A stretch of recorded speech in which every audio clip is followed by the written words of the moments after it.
I can't be bothered putting on my face cam, so enjoy GTA 5 gameplay and enjoy this rant.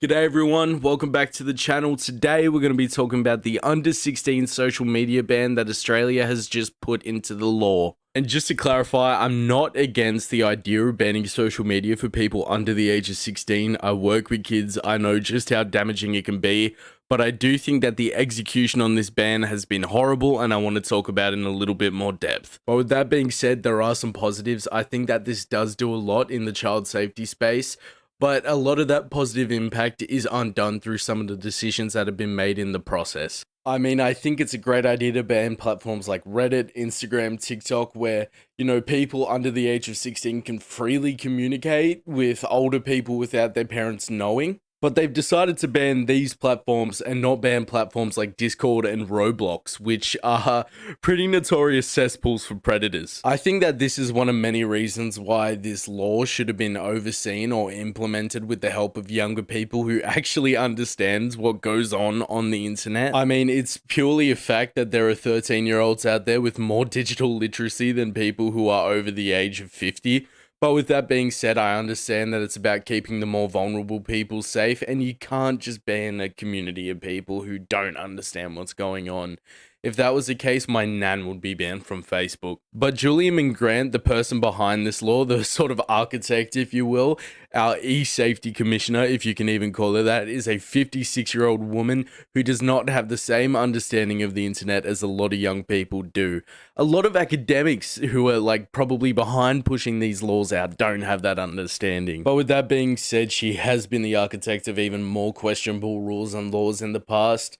But I'm not going to get into that too much. Another shocker is that some people aren't really willing to trust big corporations with age identification or holding onto personal data such as IDs, with Facebook and other companies having a pretty notorious run sheet for selling user data in the past without consent. With that being said, I've seen some pretty brain dead arguments on both sides. One of the main ones I've seen from the side that's against the ban is that parents should be in control of what their kids do, and this argument is just stupid for a number of reasons. First and foremost, 90% of parents have no fucking clue what their kids are up to on the internet. And second of all, a lot of parents just don't have the time to be proactive in their kids' digital lives because they're out working. And this will continue. Teenagers are smart. They'll find a way to bypass it. They'll use VPNs. They'll do whatever because teenagers don't really respect authority. They never have and they never will. It's just a part of their brain chemistry and that's fine. To be fair, there are some parts I am really happy about, like them banning Kick.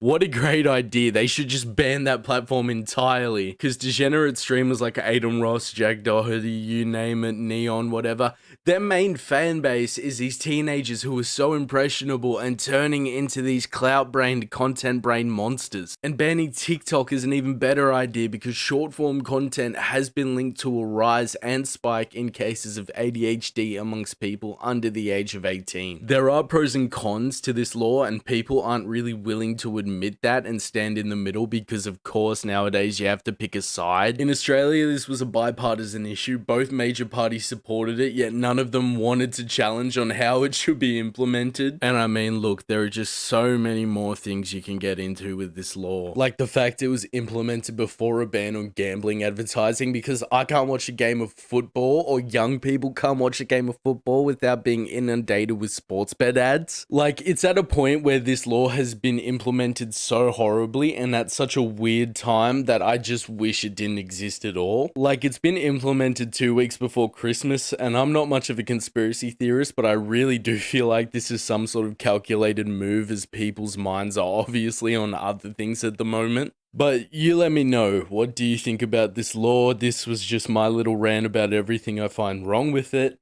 If you did enjoy my rant, feel free to like and subscribe down below. I'm going to be making heaps more of these. And when I can be asked, I'll be turning on my face cam.